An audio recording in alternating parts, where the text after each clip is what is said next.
বৈদ্যরাজ মশাই, আপনি যেমন বলেছিলেন আমি ওর মাথায় জলপট্টি দিচ্ছি, কিন্তু ওর জ্বর তো এখনো কমেনি। কিছু করুন না বৈদ্য মশাই। ধৈর্য ধরুন দেবী, সব ঠিক হয়ে যাবে। বৈদ্য মহাশয়, যদি ওনার পুত্র সুস্থ না হয় তবে আমার কন্যাকে একবার দেখুন। কখন থেকে ওকেই দেখে চলেছেন আপনি। আপনার মেয়ের আগে আমাদের ছেলেকে দেখবে বৈদ্য মশাই। বৈদ্য মশাই, আপনি আমাদের গৃহে চলুন। আমরা কতক্ষণ ধরে আপনার জন্য অপেক্ষা করছি। হ্যাঁ বৈদ্য মহাশয়, আমাদের গৃহে চলুন। না না, তোমার আগে আমি এসেছি, ওনাকে দেখতে দিন। না, বৈদ্য মশাই আগে আমাদের গৃহে যাবে। শান্ত হও, শান্ত হও তোমরা সবাই। যদি এদের মধ্যে একটি বালকও সুস্থ হয় তাহলে আমি সবাইকে সুস্থ করে দেব। আমাকে শুধু এই রোগের কারণটা বুঝতে দাও। তবে কি আপনি এখনো পর্যন্ত এই রোগের কারণ জানতেই পারেননি? কেমন বৈদ্য মশাই আপনি? আমার ছেলের গা জ্বরে পুড়ে যাচ্ছে। পুত্র, আরে আমাদের সন্তান কখন থেকে জ্বরে ছটফট করছে আর আপনি আমাদের সময় নষ্ট করছেন। মাতা, পুত্র, পুত্র, পুত্র, আমার পুত্র মূর্ছিত হয়ে গেছে আর আপনি কিচ্ছু করতে পারলেন না বৈদ্যরাজ। কেমন বৈদ্য আপনি? যে রোগীর রোগ নিরাময় করতে পারে না সে কিসের বৈদ্য? আরে উনি ভণ্ড, ভণ্ড। দেখুন, আমি আমার তরফ থেকে যথাসম্ভব চেষ্টা করছি। আমাকে রোগের কারণটা তো বুঝতে দিন। আরে যে জানেই না রোগটা আসলে কি, সে শুশ্রূষা করবে কি করে? ও একজন ভণ্ড, ওকে তাড়াও এখান থেকে। হ্যাঁ হ্যাঁ, উনি বৈদ্য নন, ভণ্ড। যান, যান এখান থেকে, বেরিয়ে যান। কোনো কথা শুনতে চাই না, চলে যান। আমার কথা শুনুন। এক্ষুনি চলে যান এখান থেকে। আমাকে একটু সময় দিন, আমাকে একটু সময় দিন, আমি চেষ্টা করছি। একটা বাচ্চাকেও সুস্থ করতে পারলো না, ভণ্ড এই লোকটা। বের করে দাও একে। যে রোগের উৎস দেবতারা খুঁজে পেলেন না, তাই বৈদ্য পাবে কি করে? ঠিকই বলেছিল কলি যে জরাসুরের প্রকোপ এই সংসারে হাহাকার ফেলে দেবে। প্রত্যেকের মনে ক্রোধের আগুন জ্বলে উঠবে। এবারে ক্রোধকে আমায় নিজের ইচ্ছানুযায়ী চালিত করতে হবে। পরিস্থিতি নিজের অনুকূলে নিয়ে আসতে হবে। আরে আমার পুত্রের কি হলো? মাতা সব ঠিক করে দেবেন। যে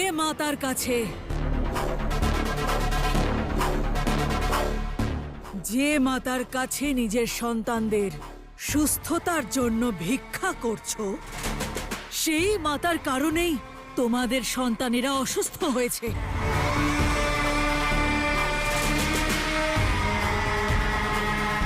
তুমি আবার এখানে এসেছো? চলে যাও এখান থেকে। আর একটাও অপশব্দ যদি আমাদের মাতাকে নিয়ে বলো তাহলে উচিত হবে না। আরে অন্যায় তো এই অবোধ বালক আর বালিকাদের সঙ্গে হচ্ছে। ওদের কষ্ট আমার সহ্য হচ্ছে না। আপনারা আমাকে একটা সুযোগ দিন। আমি এই বালক আর বালিকাদের সুস্থ করতে পারবো। যদি আমি না করতে পারি তাহলে আমি নিজেই এই গ্রাম ছেড়ে চলে যাব।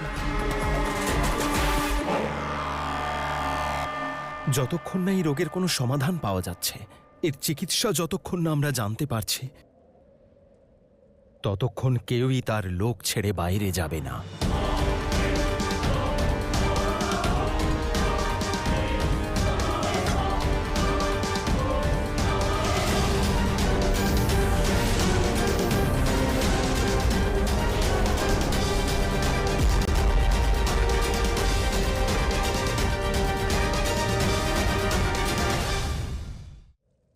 দেবী, দেবী, আপনি কি আমার ছেলেকে সুস্থ করতে পারবেন?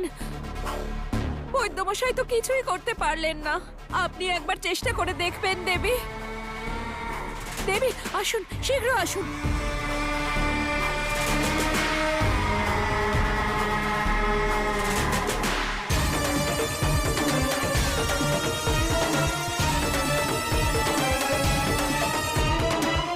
সরে যান বৈদ্যমশাই।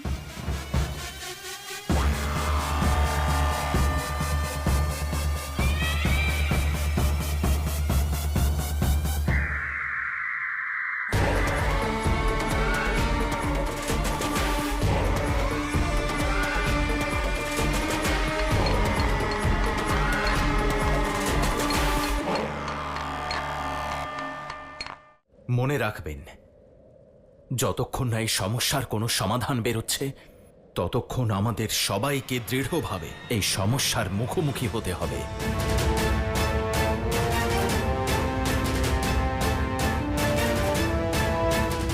এবার আমি দেখব কিভাবে কোলের জোড়াসুরকে কেউ বাধা দিতে পারে, কারণ কোলের প্রভাব থেকে রক্ষা কেউ পায় না, এমনকি মহাদেবও না।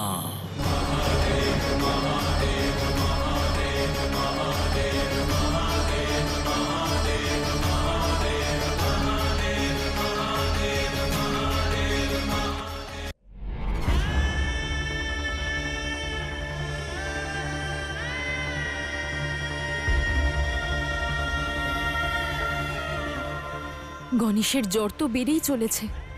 জানি আমি। এ কেমন রোগ? গণেশকে এমন পরিস্থিতিতে কখনো দেখিনি আমি। পিতা, দয়া করে কিছু করুন। আপনি তো মহাদেব, সমস্ত সন্তাপ হরণ করতে পারবেন। এই রোগের নিরাময় করুন। সেটাই তো করছি আমি, পুত্র। ভোলানাথ,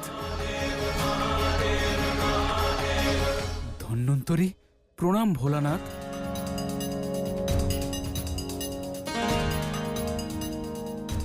প্রণাম মাতা। দেবতাদের চিকিৎসক, আয়ুর্বেদের জনক ধন্বন্তরী, ইনি হলেন তিনি যিনি সাগর মন্থনে অমৃত কলস সহ উৎপন্ন হয়েছিলেন।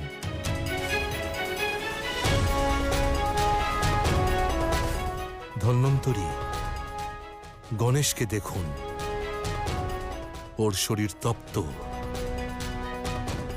যত শীঘ্র রোগ সম্পর্কে জানা যাবে, তত শীঘ্র চিকিৎসার ব্যবস্থা করা যাবে।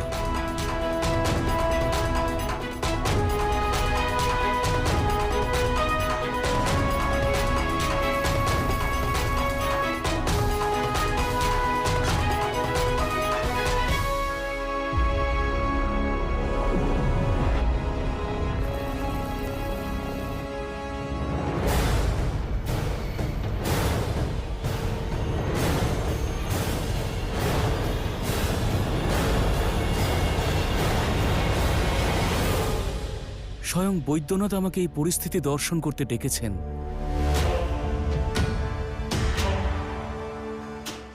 এ রোগ যে বিরল সেই এক প্রকার নিশ্চিত, কিন্তু এই সমস্যা অত্যন্ত জটিল বলে মনে হচ্ছে। এই সমস্যার সমাধান নেই আমার কাছে।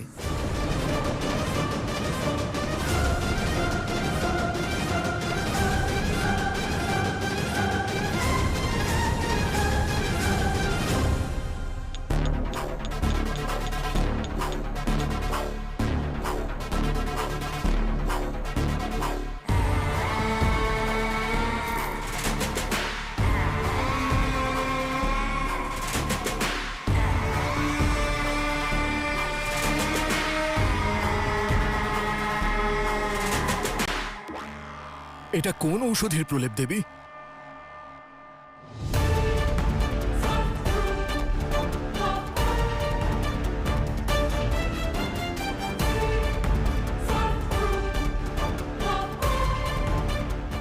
মাতা, আমার ছেলে সুস্থ হয়ে গেছে। ধন্যবাদ দেবী, আপনাকে অসংখ্য ধন্যবাদ দেবী।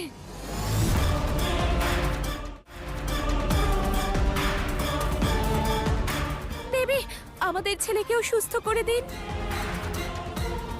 দেবী, আমার কন্যাকেও সুস্থ করে দিন।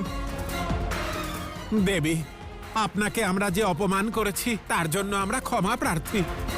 কৃপা করে আমাদের সন্তানেরও চিকিৎসা করুন, আমাদের সন্তানকেও সুস্থ করে দিন দেবী। যখন রোগ সম্পর্কে জানা থাকে না, তখন চিকিৎসা করা কঠিন হয়ে যায়। সঠিক বলেছেন মহাদেব। এই রোগকে চিহ্নিত করতে গেলে এই রোগের গোড়ায় পৌঁছতে হবে। সম্পূর্ণ সৃষ্টিতে গণেশের মতো বালক জ্বরে আক্রান্ত হয়েছে, আর এর ঔষধ আমার কাছেও নেই। এর গোড়ায় পৌঁছলেই আমরা সঠিক পথ পাব। কিন্তু জানি না এইবার কি মায়া রচনা করা হয়েছে, আমি এই সমস্যার শেষ অবধি পৌঁছতেই পারছি না। যখনই আমি চেষ্টা করছি, আমি শুধু অন্ধকারই দেখতে পাচ্ছি। আর সেই অন্ধকারকে আমি ভেদ করব ধন্বন্তরী।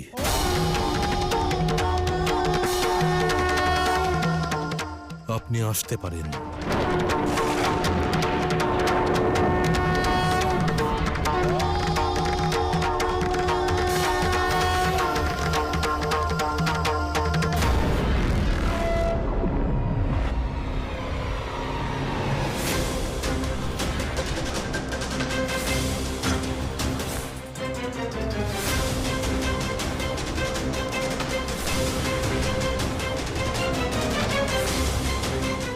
কার্তিক,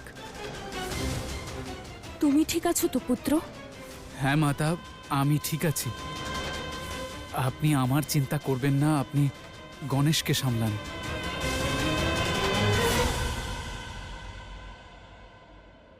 মাতা, কুমার কার্তিকের দায়িত্ব আমার। আপনি নিশ্চিন্ত থাকুন। আসুন কুমার।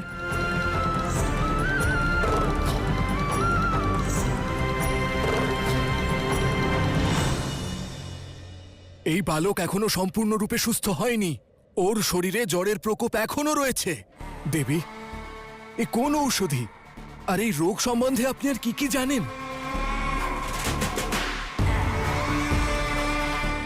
জ্বর কমে গেছে, তাই না? হ্যাঁ। এর অর্থ হলো যে আমার ঔষধি প্রভাব ফেলেছে।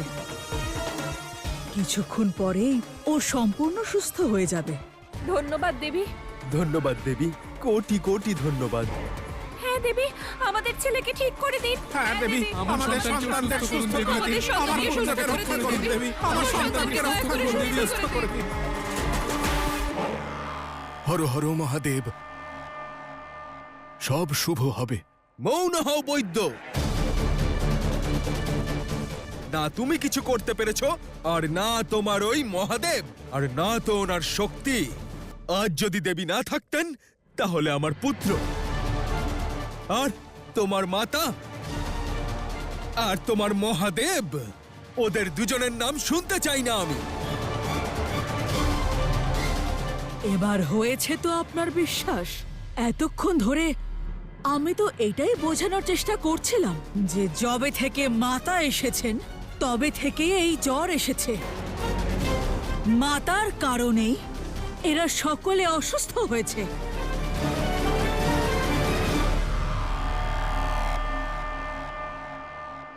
শিবের শক্তি আমি, এই সংসারের আদি শক্তি, অসুরদের বিনাশকারী 10 ভুজাধারিণী আমি। কিন্তু নিজের পুত্রকে যন্ত্রণায় দেখে এই শক্তিও শক্তিহীন হয়ে গেছে, দুর্বল, নিরস্ত্র হয়ে গেছে।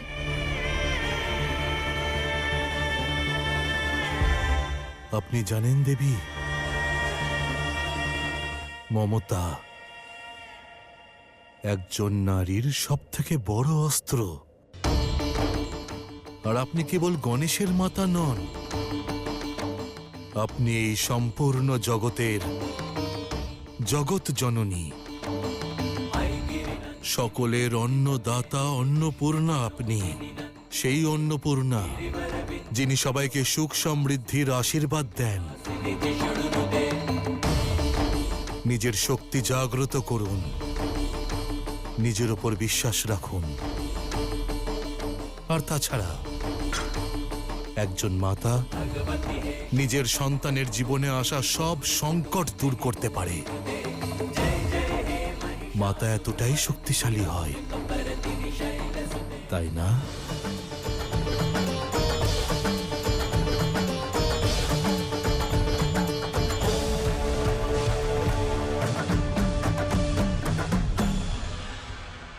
আমারও মনে হচ্ছে যে এই দেবী সত্য বলছেন, কারণ যখন থেকে মাতা এসেছেন আমাদের গ্রামে জ্বরের প্রকোপ বেড়েছে।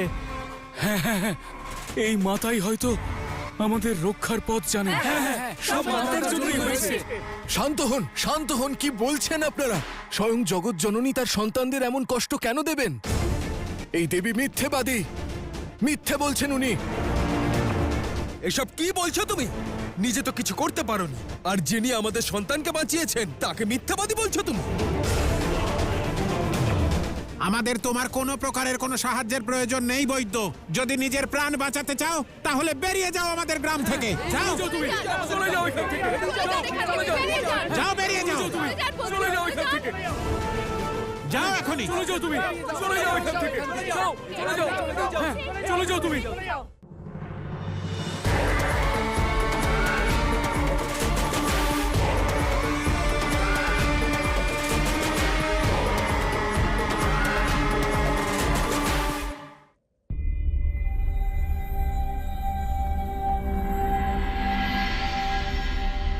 সময় অত্যন্ত কঠিন দেবে,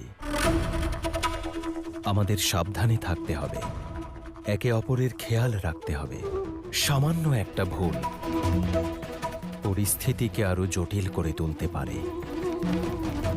এখন এই জ্বরের প্রভাব কেবল শরীরের তাপেই সীমিত, কিন্তু ধীরে ধীরে এই তাপ, এই জ্বর কোন রূপ নেবে তার সম্বন্ধে কারোর কোনো ধারণাই নেই।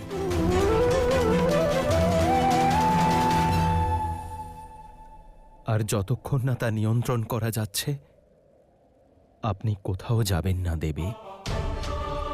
এখানে বৈকুণ্ঠেই থাকবেন, আমার দৃষ্টির সম্মুখে।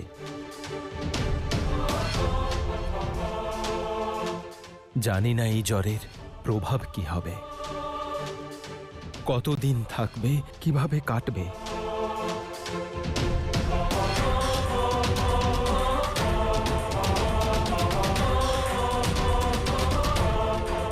আমার প্রাণের চেয়ে প্রিয় আপনি, আর আমি চাই না আপনার কোনো বিপদ হোক।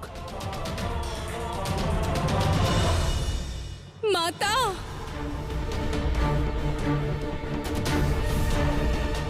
এ তো কোনো ভক্তের ডাক, নারায়ণ। আমার পুত্র জ্বরে কাতরাচ্ছে। মাতা এসেছেন। মাতা এসেছেন, তার অর্থ কি? মর্তবাসীরা জগজ্জননী দেবী পার্বতীকে এই জ্বরের কারণ বলে মনে করছে। দিতির প্ররোচনায় এসে ওনাকেই দোষী বলে মনে করছে। আদি শক্তিকে? কিন্তু কেন প্রভু? সবার দুঃখ হরণকারী আদি শক্তির ওপর এমন অপবাদ কেন? আর অসুর মাতা দিদি এইসব কেন করছে? সহজ নিয়ম দেবী। ভক্তের যেভাবে তার ভগবানের প্রতি বিশ্বাস বাড়ে, ঠিক সেভাবে তার ভগবানেরও শক্তি বাড়তে থাকে। আর যখন সেই বিশ্বাস ক্ষীণ হয়ে আসে, তার গ্রহণযোগ্যতা হারায়, তখন অসুররা বলশালী হয়ে ওঠে।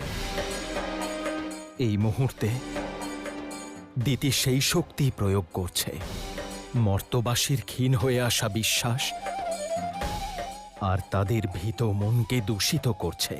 আমি তো এমন সংসার কল্পনাও করতে পারবো না প্রভু, যেখানে ভক্ত ভগবানকে ভুলে গিয়ে অসুরকে আপন করে নেবে। জানেন দেবী, কালচক্র অনুসারে এমন একটা দিন আসবে যেদিন ভক্ত তার ভগবানের প্রতি ভক্তি ত্যাগ করে বাসনা আর পার্থিব বস্তুর মোহে ডুবে যাবে, নিজের ঈশ্বরকে ত্যাগ করে অসুরদের আপন করে নেবে। আর সেই যুগকে এই সংসার কলিযুগ বলবে, কলিযুগ বলবে, কলিযুগ বলবে।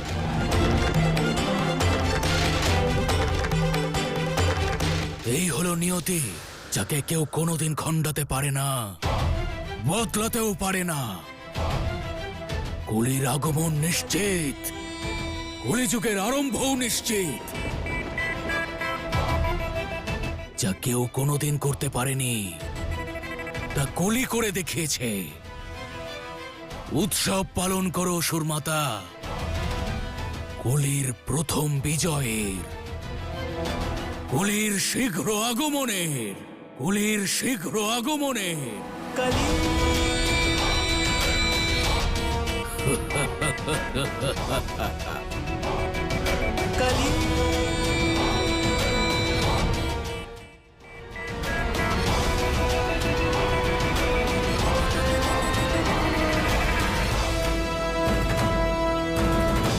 পরিণামের পূর্বে উৎসব পালন করা পরাজয়ের কারণ হয়। আমার কর্ম আমি করেছি, সংসারে সকলের মনে সন্দেহের বীজ বপন করেছি। এখন এই যুগ কেন, আগামী প্রতিটা যুগে সংসার এই জ্বরের সঙ্গে শিব শক্তিকে যুক্ত করবে।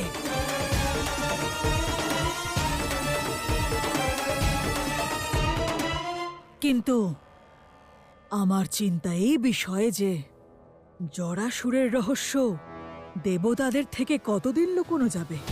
মহাদেব সত্যের খোঁজে বেরিয়ে পড়েছেন, সত্যের কাছে ঠিক পৌঁছবেন।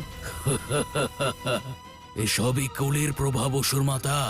এর খণ্ডন মহাদেবও করতে পারবে না, করতে পারবে না, করতে পারবে না, কখনোই না।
এই সংসারের শিব হারাতে পারবে না আমাকে। যখন কোনো রোগই নেই তখন চিহ্নিত হবে কি করে? জ্বর কোনো রোগ নয়, একটি লক্ষণ, অসহজতা। আর তাপ হলো একটি তেজ, নিজের মধ্যে একটি শক্তি, যার নিজস্ব একটি ধর্ম আছে, অসহজতা। আর আমার এই যুগে অসহজতার কারণ খোঁজার পরিবর্তে সবাই এই তাপ শক্তিকে আদি শক্তির সঙ্গে যুক্ত করবে, শক্তির প্রকোপ বলে মনে করবে।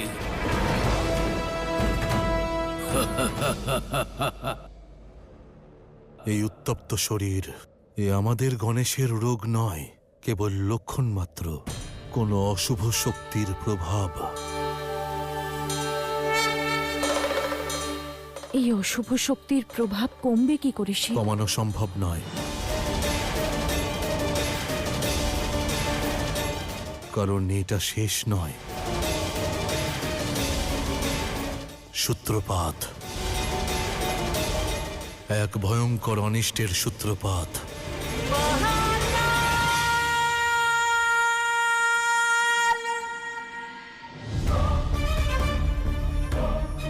রাজসভা শূন্য কেন? সকলে গেলেন কোথায়?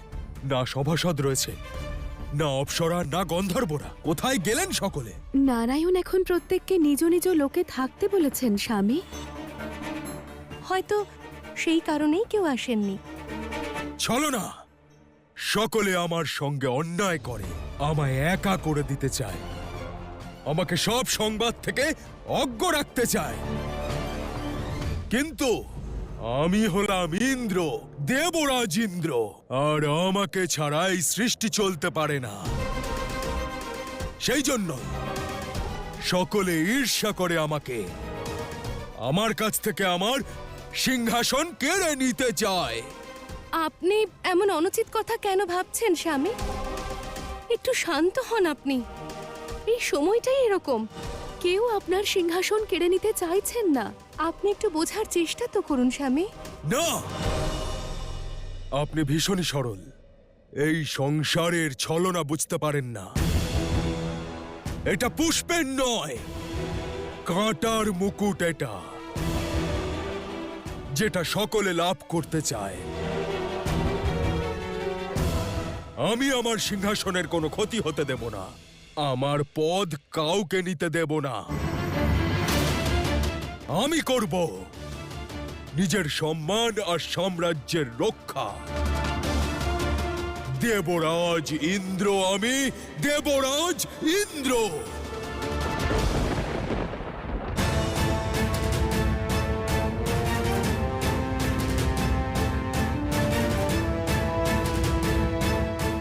এ দেবরাজের কেমন রূপ? এর কারণ আমাকে জানতেই হবে, ওনাকে আটকাতে হবে।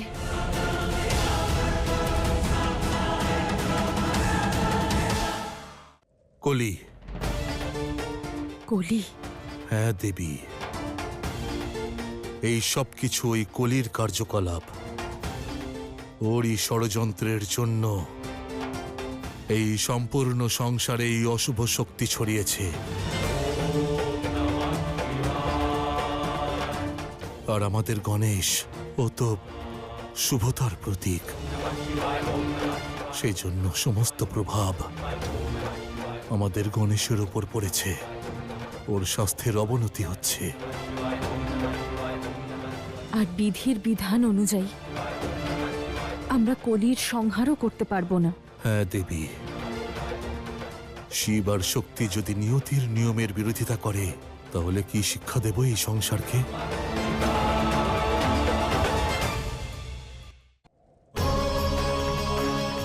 আর এই ষড়যন্ত্রে কলি একা নয়, আরো অসুর ওর সঙ্গে রয়েছে। কে? শীঘ্রই জানতে পারবেন। কিন্তু কি করে?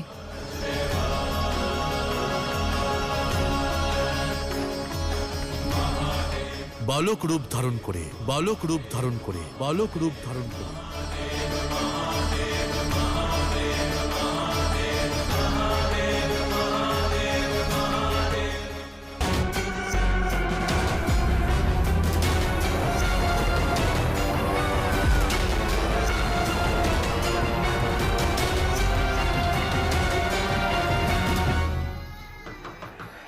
শ্রীমান, শ্রীমান, আমি আপনার বালককে দেখতে চাই। শ্রীমান, দরজা খুলুন, দরজা খুল। শ্রীমান, শ্রীমান, আমাকে দয়া করে ঘরের ভেতরে আসতে দিন। আমি আপনার বালককে দেখতে চাই। আপনি আবার এখানে এসেছেন? চলে যান। চলে যান, চলে যান এখান থেকে। শ্রীমান, শ্রীমান, আমার কথাটা শুনুন। আমি কোনো বালকের কিচ্ছু হতে দেব না। দয়া করে আমাকে চিকিৎসা করার শুধু একটা সুযোগ দিন।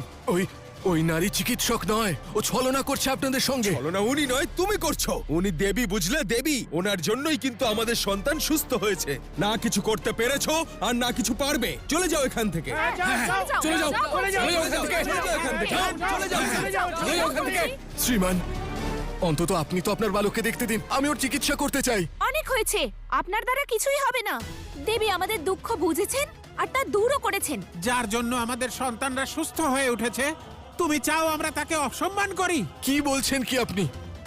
ওই নারীর কোনো ঔষধি সম্পর্কে জ্ঞান আছে? আরে ওষুধের কথা ছাড়ুন, কোনো রোগ সম্পর্কে ধারণা আছে ওনার? তাহলে আপনি ওনার ওপর কি করে ভরসা করলেন? আমি আপনাদের বালকদের কষ্ট ভালোভাবে বুঝতে পারছি। মূর্খ বৈদ্য, যদি তোমার নিজের কোনো সন্তান থাকতো তাহলে তুমি আমাদের কষ্ট বুঝতে পারতে। এই পরিস্থিতির গুরুত্ব বুঝতে তুমি। চলে যাও, যাও এখান থেকে।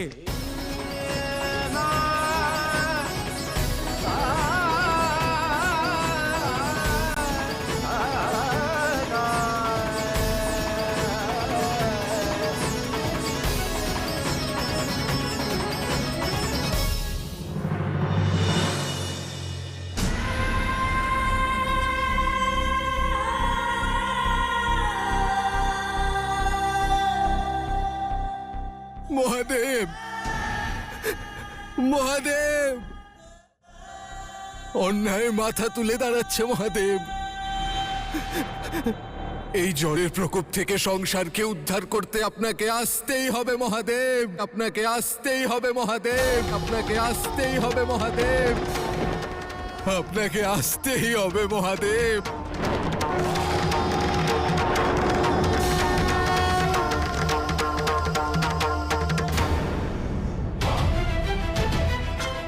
জরাসুর, মহাদেব তোমায় আক্রমণ করতে আসছেন। যাও, আমি যেখানে বলেছিলাম সেখানে চলে যাও।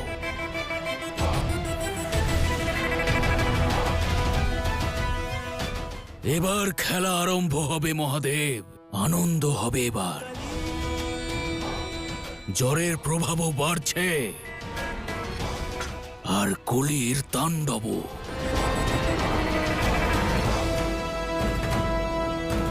মহাদেব, মহাদেব আপনাকে আসতেই হবে মহাদেব। নিজের ভক্তের কান্না শুনুন মহাদেব। এই সমস্যার সমাধান হয়ে আপনাকে পৃথিবীতে আসতেই হবে মহাদেব। কিভাবে গ্রামবাসীরা এটা বলতে পারলো যে আমার পুত্র নেই বলে আমি তাদের কষ্ট অনুভব করতে পারবো না? আপনি বলুন মহাদেব, আমি কি করব? নিজের ভক্তের চিৎকার শুনে আপনাকে আসতেই হবে মহাদেব। দর্শন দিন প্রভু, দর্শন দিন মহাদেব, দর্শন দিন প্রভু। হ্যাঁ মহাদেব, এসো। কিন্তু যতক্ষণ তুমি একটা সংকটের সমাধান খুঁজবে, ততক্ষণে আমি দ্বিতীয় সংকট উৎপন্ন করে ফেলব।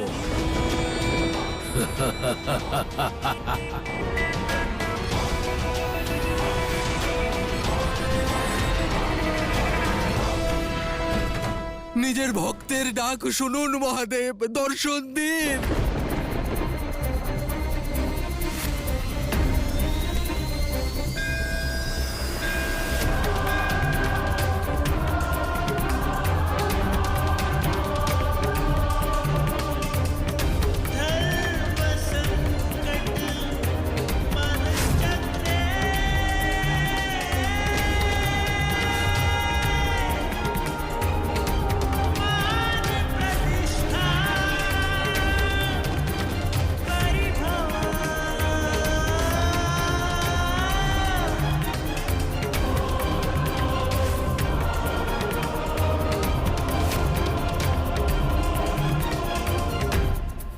কিরকম অনুভূতি ছিল, কিরকম আভাস হলো? আজ পর্যন্ত শিব আর আমি সব সংকটের সম্মুখীন হয়েছি, লড়াই করেছি, অসুরদের বিনাশ করেছি। প্রথমবার এইরকম চিন্তা কেন হচ্ছে? ধ্যানে লীন হওয়ার পরিবর্তে এই দুর্বলতা আর এই দুশ্চিন্তা কেন হচ্ছে?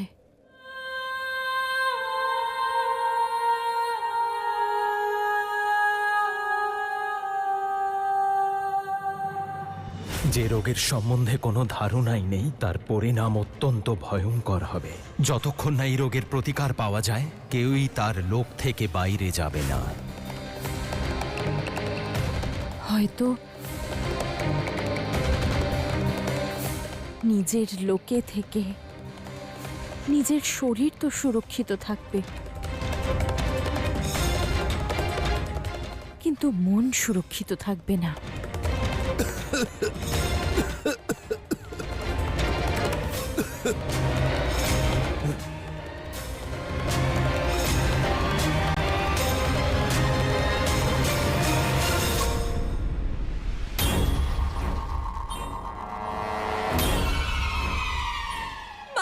চোখ খোলো মা, মা ওঠো মা, চোখ খোলো।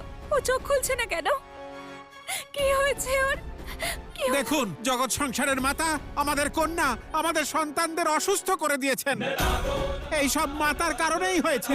হ্যাঁ, মাতার কারণেই হয়েছে, মাতার কারণেই হয়েছে। প্রতিটি ঘরের পুত্র কন্যারা জ্বরের প্রভাবে পড়েছে, মৃত্যু শয্যায় আছে। এই সব মাতার জন্যই হয়েছে। মাতার জন্যই হয়েছে। এর জন্য মাতাই দায়ী। সবকিছুর জন্য মাতাই দায়ী। আরে যিনি এই ছোট্ট বাচ্চাদের কষ্ট বুঝতে পারেন না, তিনি কেমন জগৎ জননী? আরে মাতা এত স্বার্থপর কবে থেকে হয়ে গেলেন? ওনার পুজো করা উচিতই নয়। হ্যাঁ, আমরা ওনাকে পুজো করব না, কেউ যেন মাতার কাছে আর না যায়। কেউ যাবে না, কেউ পুজো করবেন না। সম্পূর্ণ জগৎ তাদের জননীকে এই সংকটের জন্য দোষী মনে করছে ব্রহ্মাদেব। এই অনর্থ আমাদের আটকাতে হবে। ভক্তের তার ভগবানের বিরুদ্ধে যাওয়া কোনো শুভ সংকেত নয়।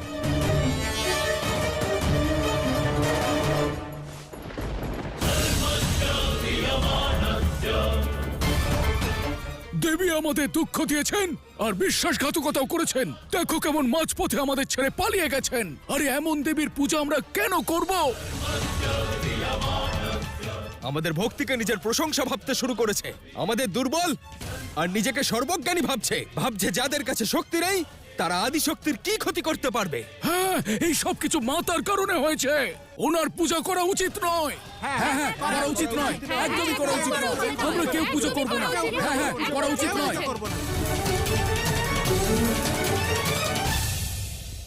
সংসারে ভক্তির চেয়ে বড় আর কোনো শক্তি নেই। কিন্তু এই ভক্তরা এটা জানে না যে তাদের বলা প্রতিটা কথা, প্রতিটা শব্দ তাদের ভাগ্য নির্ধারণ করে, আর দেবতাদের ওপর তার গভীর প্রভাব পড়ে। আগামী যুগে যে শুদ্ধ মনে ভক্তি করবে, নিজের মনের মলিনতাকে দূর করতে পারবে, সেই এই সৃষ্টিতে বেঁচে থাকবে। এখন এই সত্যটা মনুষ্যকে বোঝাতে হবে। এদের মনের মধ্যে ঈশ্বরের প্রতি ভয় জাগাতে হবে। তাহলেই এরা ধর্মের পথে চলবে।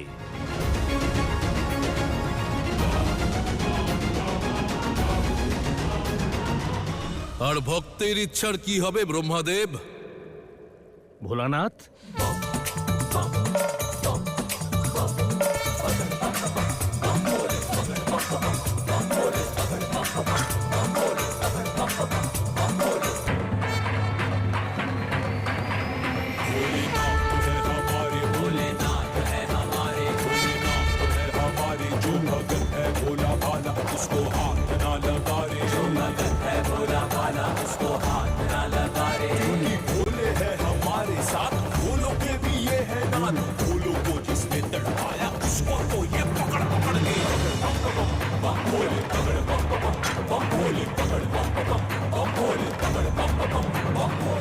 এই সৃষ্টির প্রারম্ভে আমরাই ওদেরই উপহার দিয়েছিলাম, মনে আছে তো? যে বর দান করা হয়েছে, যে মানসিক শক্তি দেওয়া হয়েছে, আপনি কিভাবে কেড়ে নিতে পারেন? এটা কি নিষ্ঠুরতা নয়? যে স্বয়ং এই সংসারের পালনকর্তা আর এই সংসারের রচয়িতা, তাঁদেরই দেওয়া বরদান ছিনিয়ে নিচ্ছেন, এ কি অত্যাচার নয়? বলুন। কিন্তু ভোলানাথ, সেই বর আজ অভিশাপ হয়ে দাঁড়িয়েছে। দেখুন মনুষ্য কিভাবে তার বুদ্ধিভ্রংশ হচ্ছে। হ্যাঁ ভোলানাথ, ভক্তির শক্তিকে মন থেকে মুছে দিয়ে আসরিক মানসিকতাকে মনে স্থান দেওয়া, এ তো অভিশাপই মহাদেব। সেই পার্থক্য কে করবে নারায়ণ? আমরা? বলুন কেন? কারণ আমরা দেবতা, ওরা মানুষ। মনে রাখবেন,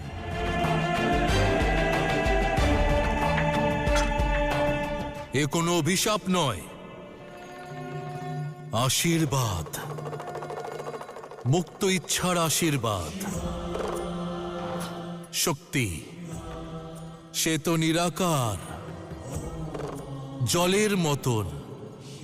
আর জল যদি আপনি কোনো পাত্রে রাখেন, তাহলে তা সেই পাত্রের আকার, বিচার আর ব্যবহার ধারণ করবে।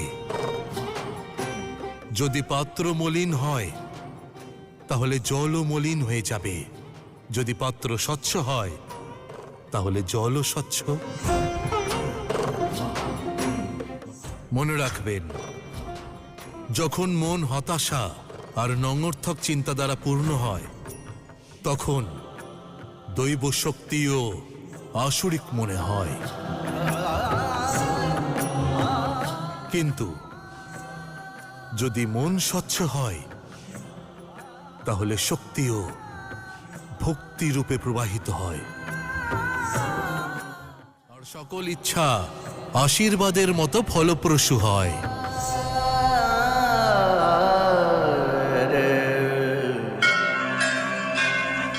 তাহলে কি ভক্তের মনের কথা না বুঝে তাদের সব কথা শোনা, তাদের ইচ্ছে পূরণ করা উচিত ভোলানাথ? উচিত আর অনুচিত কোনো প্রাণী হয় না নারায়ণ।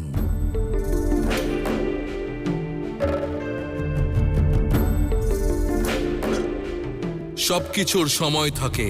ध्यान करके जो रखे है ध्यान सृष्टि का, সেই জন্য বলছি, भक्ति সঠিক সময়ের জন্য অপেক্ষা করো। है वो मुक्ति का, শিব আছে তো संग संग चंद्र আমার কাছে। है जिन আপনারা প্রত্যেকেই সমান। वो चंद्रशेखरा, যদি আপনাদের শিব अंग अंग भस्म কিছু শুনতে পায়, কিছু দেখতে পায়, त्रिपुर তা হলো এক ভক্তের ভক্তি, करुणामय এক ভক্তের ভক্তির প্রার্থনা। ओंकार হ্যাঁ, सदा शिव একজন ভক্তের ইচ্ছা পূরণ করার সাধ্য আমার থাকলে আমি তা অবশ্যই পূরণ করি। कैलाशनाथ महादेवा विश्वेश কিন্তু হ্যাঁ, रुद्र भैरव पशुपति আমার দেওয়া সেই বর আপনার জন্য ओंकारा আশীর্বাদ হবে नीलकंठ নাকি অভিশাপ, সেটা আপনার মানসিক স্থিতি, সময় আর পরিস্থিতির উপর নির্ভর করবে। विश्वेश ভক্ত, ঈশ্বর এবং অসুর আমরা বানিয়েছি। অগ্নি, জল, বায়ু, সবার প্রভাব সকলের ক্ষেত্রে একই রকম। আর প্রভেদ করার আমরা কে? কেউ না। মনে রাখবেন, যখন এই সংকট উৎপন্ন হয়, সমাধান সন্ধান করুন, দোষারোপ নয়।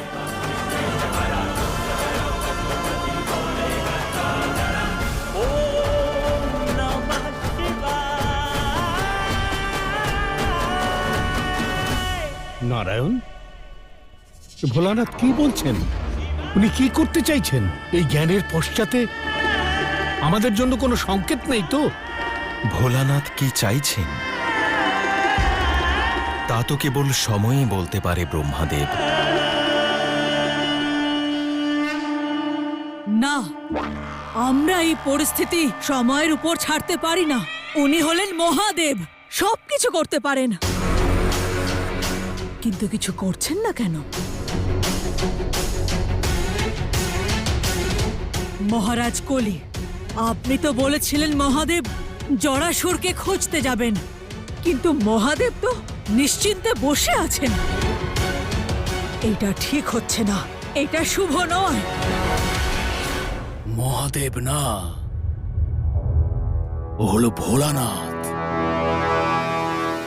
আর তাই অনেক কিছুই করতে পারে সে, কিন্তু করতে পারছে না।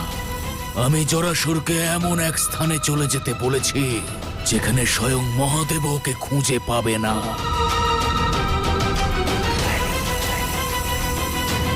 তাহলে এখন আমাদের ষড়যন্ত্রের তৃতীয় পর্যায়ে যেতে হবে। বলে দিন জরাসুরকে যে সকল মাতা পিতার ক্রোধাগ্নি বেড়েই চলেছে, প্রহার করার জন্য যেন প্রস্তুত থাকে। অবশ্যই, কিন্তু তার আগে মহাদেবের উপর লক্ষ্য রাখতে হবে। শিবের থেকে এগিয়ে থাকলে তবেই তো শিব শক্তিকে হারানো যাবে। ওদের পরবর্তী পরিকল্পনা আমাকে জানতে হবে।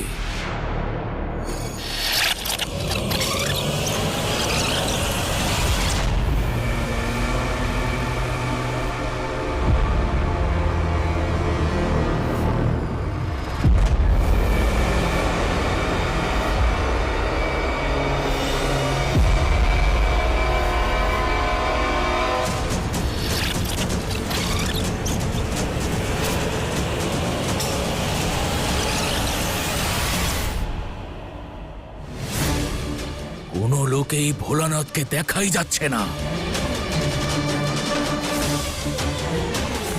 যেন কোথাও বিলুপ্ত হয়ে গেছে।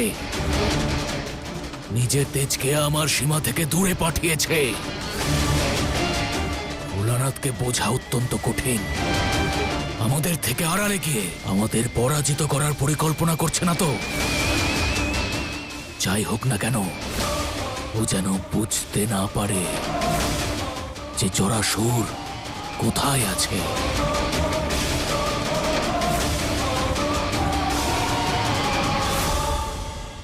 আমার ভক্তেরা এত যন্ত্রণা সহ্য করবে না। ওদের ভক্তির শক্তি কেউ কেড়ে নিতে পারবে না। আমি করব ওদের সহায়তা। ওরা আমার কথা নিশ্চয়ই শুনবে। দেখলে মাতার নাম জপ করার ফল আমাদের সন্তানদের সাথে কি হলো? তার প্রভাবে আমাদের পুত্র বাঁচলো কি আদৌ? নিজেও তো কষ্ট পাচ্ছে এই জ্বরে। কতখানি শক্তিহীন করে দিয়েছেন আদিশক্তি আমাদের, যে নিজের সন্তানদের এভাবে কষ্ট পেতে দেখছি। এই সব মাতার জন্য হয়েছে।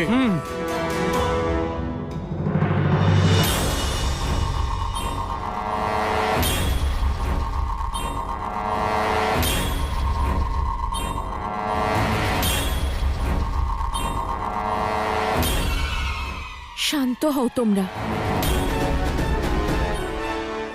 আমি চলে এসেছি। সব শুভ হবে। দাঁড়ান ওখানে, ওখানেই দাঁড়ান। আপনি আমাদের কাছে আসবেন না, ওখানেই দাঁড়ান। আমাদের গ্রামে আপনার কোনো স্থান নেই। চলে যান মাতা। আপনার আগমন আমাদের জন্য শুভ সংকেত নয়।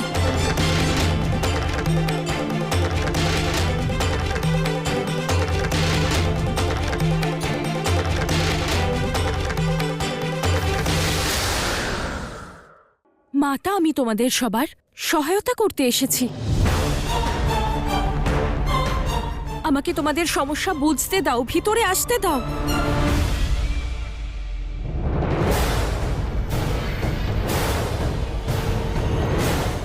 মাতা তো তিনি, যিনি নিজের সন্তানদের সংকট দূর করেন।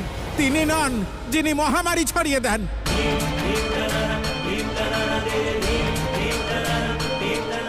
আর আপনি সমস্যার সমাধান খুঁজতে এসেছেন। চাই না আমাদের এমন স্বার্থপর মাতা। চলে যান মাতা, আমাদের চাই না এমন স্বার্থপর মাতা। মাতা, আমরা আপনি চাই চলে না যান। কিছুতে। মাতা, চলে যান। চলে যান এখান থেকে। চাই না আমরা। আমরা চাই না কিছুতে। আপনি চলে যান এখান থেকে। মাতা, আপনি চলে যান। আপনি জগৎ জননী নন, এই সমস্যার জননী।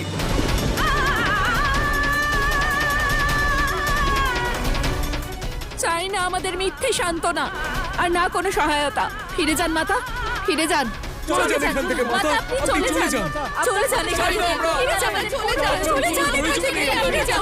আমরা চাই না কিছুতে। মাতা, আপনি চলে যান। অদ্ভুত, কলির ষড়যন্ত্র সফল হয়েছে। কোনো চলে প্রয়োজন যান নেই এখান থেকে আপনাকে। মাতা, চলে যান আপনি মাতা, চলে চলে যান। যান মাতা। চাই না আমরা। চলে যান, চাই না চলে আমাদের। যান। চলে আপনার যান। কোনো প্রয়োজন মাতা, নেই আপনি আমাদের। চলে যান। এই সংসার আমাকে মাতা বলে ডাকে। আমাকে জগৎ জননীর উপাধি দেওয়া হয়েছে। একজন মাতা কুমাতা কি করে হতে পারে?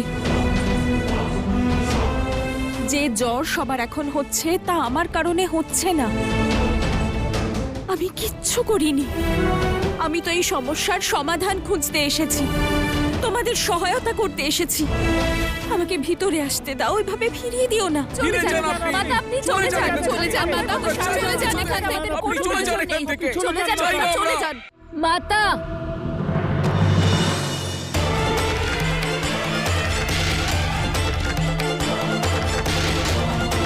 পুত্র,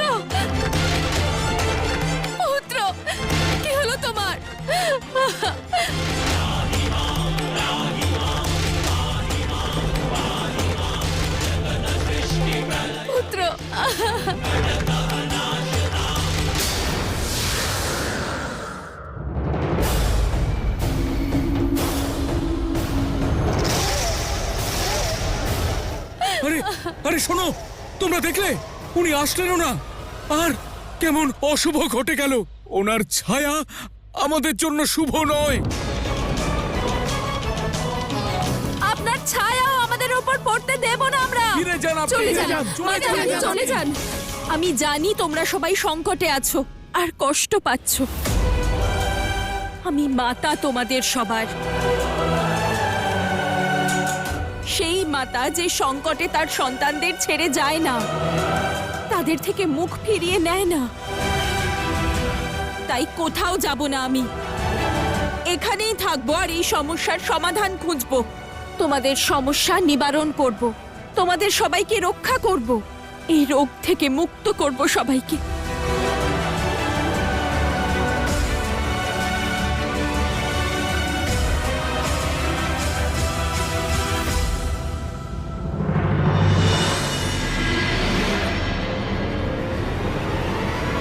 আপনি চলে যান এখান থেকে, আমরা আর সংকটে পড়তে চাই না। চলে যান মাতা এখান থেকে। চলে যান, আমরা চাই না কিছু থেকে। আপনি চলে যান, কোনো প্রয়োজন নেই।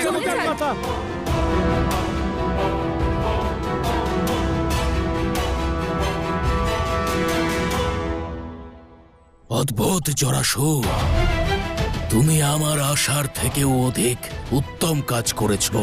আমার ষড়যন্ত্রের তৃতীয় পর্যায়কে গতি দান করেছ। এবার অতি শীঘ্রই এই সৃষ্টি আমার অধিকারে আসবে। না মহাদেব কিছু করতে পারবে, না ওনার শক্তি।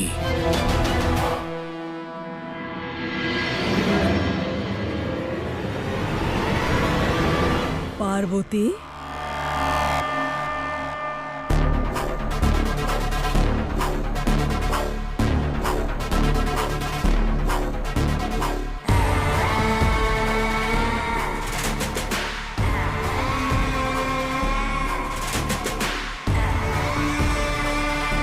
আপনি এখানে? হ্যাঁ পার্বতী, তোমার এই অসহায়তার শোক পালন করতে এসেছি। প্রথমে তোমায় কৈলাস থেকে বহিষ্কার করা হলো, তারপরে গ্রাম থেকে আর নিজের মন্দির থেকে। বিড়ম্বনায় পড়লে না পার্বতী? একজন দেবী হওয়া সত্ত্বেও তোমায় সেটা সহ্য করতে হচ্ছে যেটা আমরা অসুরেরা সারা জীবন সহ্য করে এসেছি। প্রকৃতির প্রবাহ আটকানো যায় না। ভক্তেরা তার দেবীকে ভুলে গেলেও সন্তানেরা তাদের মাতাকে কখনো ভোলে না। আমি আমার সন্তানদের সংকট দূর করতে গিয়েছিলাম আর আপনি আমাকে আটকেছেন।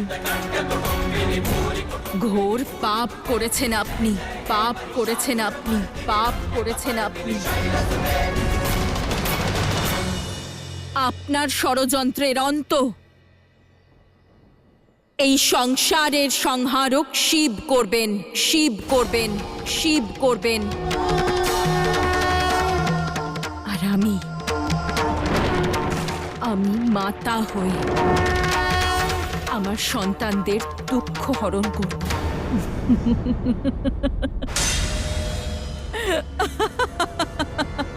কিন্তু পার্বতী, এখন তো পরিস্থিতি সম্পূর্ণ উল্টো। তোমারই সন্তানেরা তোমাকে, নিজেদের মাতাকে তাদের কাছ থেকে দূরে করে দিতে চায়। তোমার সন্তানেরা আদি শক্তির শক্তিকে সংকট মনে করছে পার্বতী।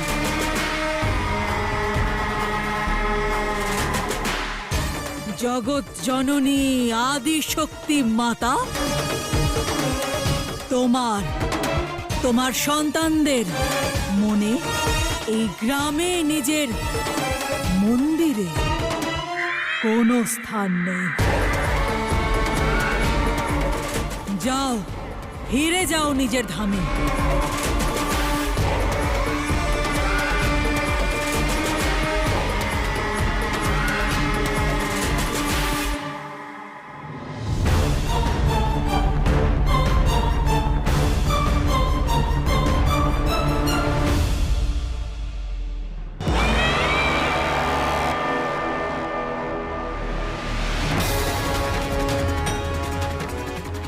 যদি তোমার নিজের সন্তান থাকতো তাহলে তুমি আমাদের এই কষ্টটা বুঝতে পারতে, এই পরিস্থিতির গুরুত্ব বুঝতে তুমি।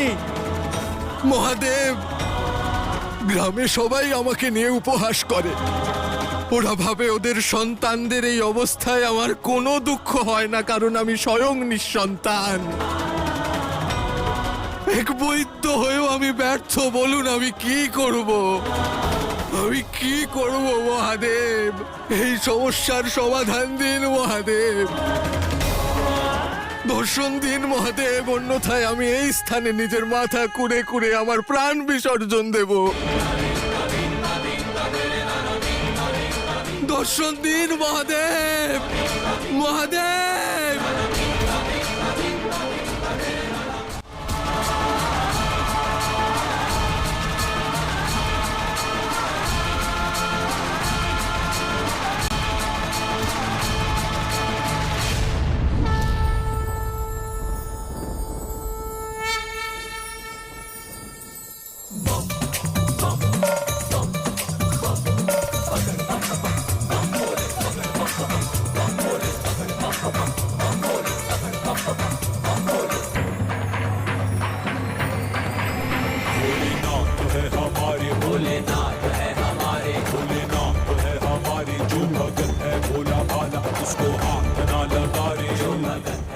মহাদেব,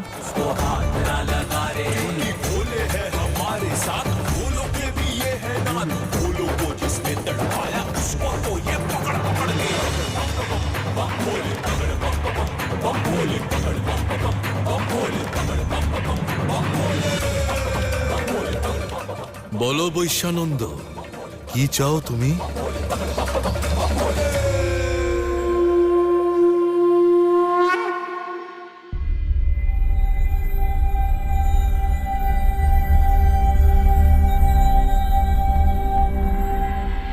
মাতা,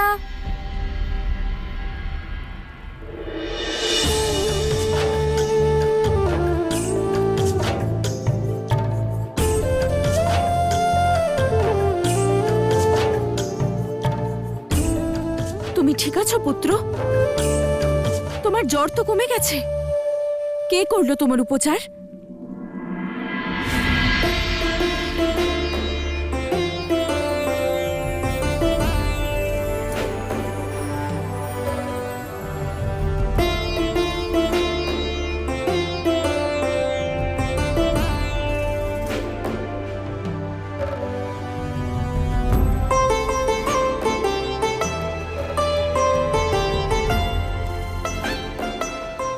আমি সুস্থ হয়ে গেছি পিতা। না পুত্র, আমি কেবলমাত্র তোমার তাপ হরণ করেছি, এই রোগকে নির্মূল করতে পারিনি। কিন্তু যখন এই রোগের শিকড় পর্যন্ত পৌঁছব, কেবল তখনই তোমাকে এবং এই সংসারের সকল শিশুকে সুস্থ করে তুলতে পারবো আমি। মাতা,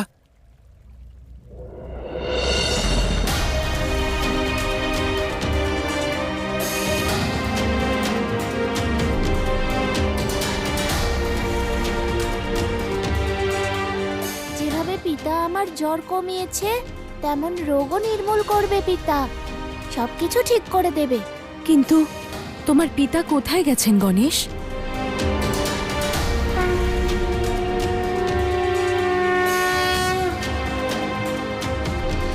নারায়ণ, আপনি জানেন মহাদেব কোথায় গেছেন? দেবী, কেবল গণেশ কার্তিকই নয়, আমিও জানি না যে মহাদেব কোথায় আছেন।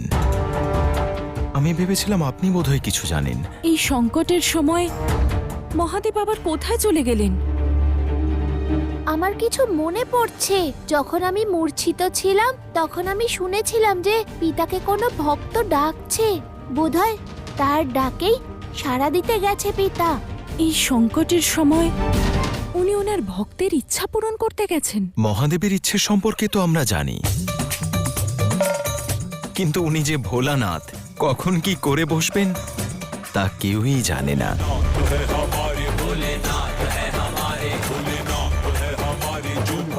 মহাদেব, কেবল একটি পুত্র চাই, যে আমার সঙ্গ দেবে, আমার সহায়ক হবে মহাদেব। আর সেই পুত্র কেমন হওয়া উচিত? আপনার মতো পুত্র মহাদেব। না না, আপনাকেই পুত্র রূপে চাই মহাদেব।